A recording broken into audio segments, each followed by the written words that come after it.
which is like a 3-foot pike pole with a D handle on the end. And that's how you can get into those closets. That's what it's named for. Or tight spaces, hallways and things like that. And eliminate or mitigate hazards. So make sure you're not going to get a rekindle. Eliminate or mitigate hazards. Sometimes those baseboards down at the bottom, you're going to pull those away from the wall. See if any smoke comes out. And if it does, check the color. And if it's black or brown, then something's burning in there. We need to open up that wall to see what's causing probably the insulation to burn. So we've got to get in there. Obviously, you don't need to do this at an area that's uninvolved. Obviously, we're talking about the areas that were mainly involved by fire. So to get a fire started behind a wall, you're going to need flames in that room for a period of time. So the smoke that passes through the hallway may not be enough to warrant pulling down all the drywall in the hallway, as opposed to the main bedroom where the fire was. All right, so it talks about here needed tools and equipment, and I'm sure there's going to be another slide on that one. But remember, you must have a charged hose line, at least one, anytime overhaul is going on. So we can take some of those other crews as we do overhaul, and let's say we've got 20 people on the scene, and we may only need 6 people to do overhaul. Well, the remaining folks can start to take up those lines, bleed them, roll them out, roll them up, throw them on the trucks, clean some of the tools, put them back on the trucks that they belong to that aren't being used. But one hose line does have to stay in case someone pulls open a ceiling and there is some flame up in that attic space that didn't give off quite enough smoke or we couldn't see it from the outside. So you must have a charged hose line. All right, so toxic gases. Here is the point where we're going to get our 4 or 5 gas monitors, and we are going to have those in the premises, and we're looking to get that oxygen level back down to that 20.9 or 21%, and then get the other levels down. So toxic gases, excuse me, are a threat during overhaul. And again, just something that's changed is in olden days, we used to wear our SCBA just for firefighting and then take it off and then do overhaul later. And yeah, you'd breathe in some junk and things like that. But the more studies that came out, you realize, gosh, I can't believe we did that. That was so stupid. Let's say we spent 10 minutes in the house during the fire attack phase, got it knocked out. We now go outside, take off our SCBA, and we're assigned to overhaul. Now I'm going to be in that home that's got all of that lingering smoke, gas, ash, toxic fumes, and I'm going to stay in there for an hour and work. Just doesn't make sense. So SCBA and PPC are definitely order of the day if you're going to go inside that structure, even during overhaul. That's certainly changed. So SCBA takes away all of this thing right here. No more toxic gas if you got your SCBA on and you're breathing air. And air is free, so why not? Get your cylinder changed and work off a full cylinder. They can exist in dangerous concentrations even if it appears free of smoke because, again, some of them are invisible. Carbon monoxide, hydrogen cyanide are common, but others can be present based on what else might be burning, and they can be inhaled or absorbed through the skin. All right, so here's just some of the gases that could be there, and of course there's your carbon monoxide, and there's your hydrogen cyanide. You have it listed by name here. Oh, right there. And then carcinogens. Yeah, all of that stuff can be cancer causing. And we don't know which gas at which amount, in which body, yours versus mine, a young body versus an old body, or a male body versus a female body, or, so we don't know what all those factors are. We just know that we want to avoid the smoke. So SCBA, PPC during overhaul eliminates all of this stuff. Okay, your air monitors, again, like I said, those are going to be there. And this one, I'm sure that's going to show up on a quiz or a test question somewhere, that this is what you're going to wear for overhaul, PPC and SCBA. And again, so there's another one. Wear protective clothing, including SCBA, until overhaul is complete.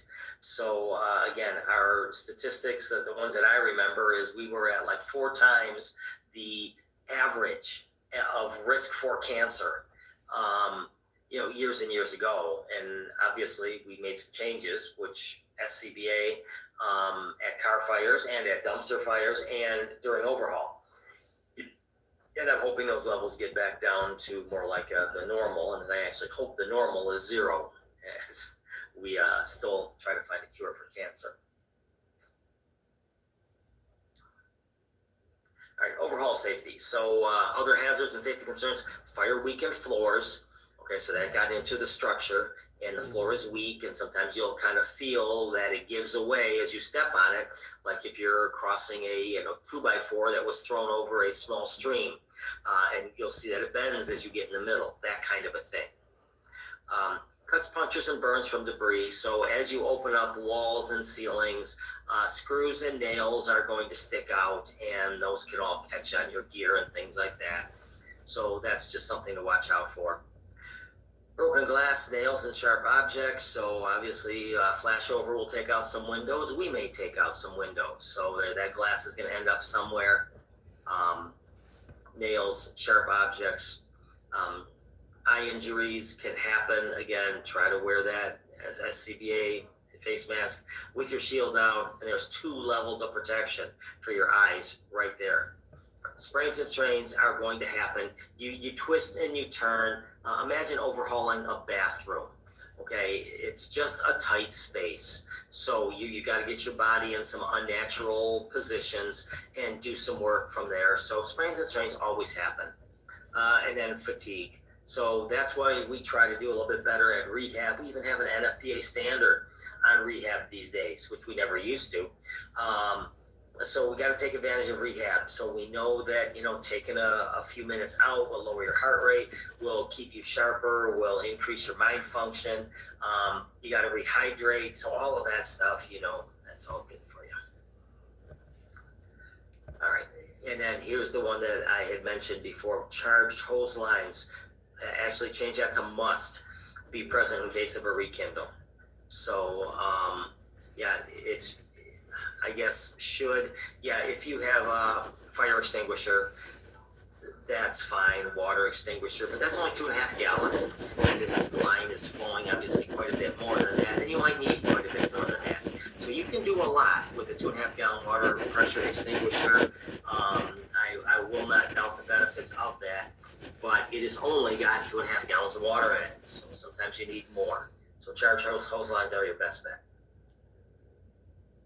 So overhaul safety, work in teams of 2 or more. And again, you're a team if you can touch or see or hear each other, not radio. Maintain awareness of exit routes. So that's going to be situational awareness. You should go over this in your briefing. If you're to go in on overhaul, they will tell you. The main front door is on the alpha side of the structure. That's where we went in for firefighting or operations. You're all familiar with that. But on the Bravo side of the structure, there is a side door. On the Charlie side of the structure, there's a rear entry door. So there's 3 doors that you can get out, and you're never going to be more than a few steps away from one of those. Maintain a RIC throughout the operation. So you should have a rapid intervention team because you can still fall through a fire weakened floor during this phase of the fire. So we do need to have to get firefighters out from bad situations. So this is one of the things that should remain throughout the operation. Monitor the need for personnel rehabilitation. So the rehab area. Someone is unusually fatigued. We could take our academy at PT, and some folks are at top physical condition, and they may not tire quite as quickly as some other folks who maybe don't do a lot of working out or cardio or muscular or something like that. And then you've got other ends of the spectrum. Now, you're all young, but I'm on the old side of things. So sometimes that is taking its toll on us in that I'm not at optimum age anymore for this. Your body's got that sweet spot, 18 to 25, and that's what most of your NFL players, most of your Major League Baseball players, most of your athletes, hockey, basketball, most of them are right in that zone. I'm certainly on the far side of that, so my body doesn't function quite as well as it might on a younger members of the crew. Beware of hidden gas or electrical utilities. So again, they're going to be behind walls. You can't walk to a house and they're not hanging open. They're behind walls. So when you open up those walls with a pike pole or closet hook, you got to beware what's on the other side. And they'll let you know at your briefing, was the electricity cut, in which case there would be no hazard in that, again, unless it's that very small percentage of homes where someone is stealing electricity. If gas goes through your home, the gas can be shut off as well from the outside, but was it? We don't always shut the gas off. But if we puncture it and we rip a line, then of course we will need to shut the gas off, because as that builds up, it's obviously has a flammable range, which we don't want to get into. And your monitor should tell you that. Continue using the accountability system until the incident is terminated. So we're still going to have those accountability tags. We're still going to have crews working together. We're still going to monitor what section of the homes you're in case we do get that mayday for a firefighter in trouble. All right, so that is that section. So let's pause there for a break on this one. Let me see. Let me think. Here. I'm just getting some practice here. So you should be seeing me again. Any questions on where we're at? How can fire investigators know whether the fire was an arson or not? And what is the NFPA on the rehab thing? Okay, so two questions. Number one, let's start with how do they know where the fire started? Is that a question? Yeah, like knowing if it was arson or not. Oh, okay, arson or not. Okay, so we know scientifically which way fires burn. They want to burn upward and outward in that V-shaped pattern. You've heard me say that 100 times at this point. So that is what it's going to do. Now, what's going to change that? Well, if there's a window or a door open, then it's going to kind of lean that V in one direction or another direction, but it's going to burn upward and outward. If there's no other fuel in the room other than the garbage can in the center, then one wall is going to look like the other wall. But if we take a garbage can and set it in one corner, then you're going to be able to see the V-shaped pattern in that corner going up one wall and up the other wall. There's going to be more damage near the seat of the fire than away from the fire. But what if we have 3 areas in the house on the same floor that all have a burn-shaped pattern in the corner? Well, it's unusual that you have one fire that starts in a house. That isn't that often. But then you have a second fire that starts at the exact same time in the exact same house, and then a third one. And I remember at one fire that I went on, I was in a room, we were overhauling, and I was in a room, and I said, okay, I got the seat of the fire right here. I've got that V-shaped burn pattern pointing right to a closet. And I said, I got the burn pattern here. And a buddy of mine says, I don't know what you're looking at, but you certainly must have missed a class in academy, because I've got the point of origin right over here. This is where the fire started. And then we had another guy in another room who said, I don't know what you guys are looking at, but come over here and see what I've got. And we had all 3 of those were points of origin. That was an arson. Someone did pile up some fuel and set it on fire in 3 different spots before they left the house. And we're going to hope the house was going to burn down and destroy all evidence, which is any movie or TV show you see, that's what the thought is on the bad guy arsonist, is I'm just going to burn it, and the dead body is going to not be found because it's going to be burned up. Typically, no, the bones are still there. It'll eliminate all signs of arson, and no, if the fire department finds out and gets there, some signs will still be there. We can cut out a piece of carpeting and bring it to a lab at Michigan State Police and determine if flammable liquids were present on that piece of carpeting. Because again, it's not usual that carpet will burn. Normally the fire goes upward and outward. So it starts at the floor, and yes, maybe right around that garbage can, you will see that circular or triangle damage, or circular or rectangular damage right there on the floor where the garbage can was. And if it was plastic, it melted there. But you're not going to see the rest of the floor burned up. The fire is going to burn upward and outward. So there's just certain things that will let you know if it was arson or not. We had another fire where we were going upstairs. and the fire just behaved unnaturally. We started on the left, put a good hit on that bedroom, went down the hallway and hit the second bedroom, all from the top landing. And by the time we moved all the way to the room on the right, where the point where we should be going up the stairs now for final extinguishment, the fire was burning again on the left, just as if we had never done anything, and in the center room. And it's like, what the heck's going on here? Well, there's large amounts of flammable liquids there. So again, as you know, the water's not going to put those out. All right, and then you had a second question. Oh, and NFPA standard on rehab.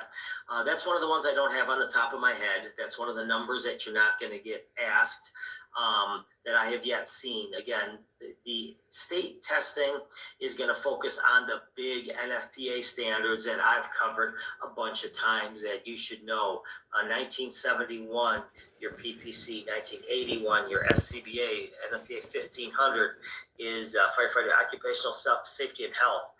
NFPA 1403 is live fire burns for training. NFPA 10, fire extinguishers. And is there another one? Qualifications, I forget what that one was though. NFPA 1001, firefighter professional qualifications. So those are the biggies that you should know, and they will throw those on tests. Not all of them, but some of them. But they're never going to ask you what the NFPA standard number is on firefighter rehab. But you can always look it up, and it's going to be online. NFPA, they are a money-hungry organization, so if you can find one and look at it, great. But chances are it's going to all direct you to the NFPA, where they will sell you a copy of a 20-page document for $35. So all available out there. But you can get people who will recap those, and they'll put like an article, highlights of NFPA, 1753 or whatever it happens to be, and you can read those. All right. You'd be doing secondary search during overhaul too, right? Yes, secondary search can be done during overhaul, but that's a separate function. So usually it's going to be, we're doing primary search, and as you know, the conditions are bad, that one. It's rapid, thorough. And then the secondary search is a slow, methodical, and thorough by a different crew. So that can be in and around this time of overhaul, but that's a separate definition and a separate function. So if you are assigned to do a secondary search, you're not breaking apart walls because no one is between wall spaces. You're not pulling at baseboards because no one is there. So you are looking for human beings in the structure. So you're going to have that very distinct function assigned to you as secondary search. But this would be about the time that happens. Okay. Good question. All right. Others? No. All right. Bates, looks like you're at the National Aquarium. Look at you got all those fishies back there. It's Nemo back there. Is that, oh, okay. So how did you do that? Special visual effects. Wow. So I can change it too. Like, I could do, Well, there's Nemo. here's the Palm Beach. You could do the Palm Beach one. Let it sink in. Huh. And that's what it really is. It's just a wall and a window. But you can change it to that. Wow. And then there's this one here. Oh, gosh, look at you. And then there's Paradise Beach. That is so cool. Ooh, fireworks. Oh, okay. Great for 4th of July. Any Google Meets during 4th of July. Dang. All right. So we are at 8:50. So let's, I could look at, oh my gosh. Look at you, you're in outer space. Anyway, I can look at those all day, but I'm not. So we are going to answer any more questions. You guys had some good ones there. Any other questions on what we've covered so far, or anything else in the book? All right, seeing none, I am going to, let's do a 5-minute break. Stand up. My watch is buzzing, telling me I'm supposed to be moving now. Bates, tell me that's not a talking banana behind you. Yes, or is there an ear of corn? There's a pair next to it. There's a pair next to it. A pair of what? Get it? Oh, it's throwing a All right. water bottle. The water bottle's throwing a water bottle. Oh. All right. Let's take 5. Come back about 5 minutes, and we will continue on in chapter 15. Good. All right. I'm going to Yes, turn sir. my mic off, and I will see you in a couple.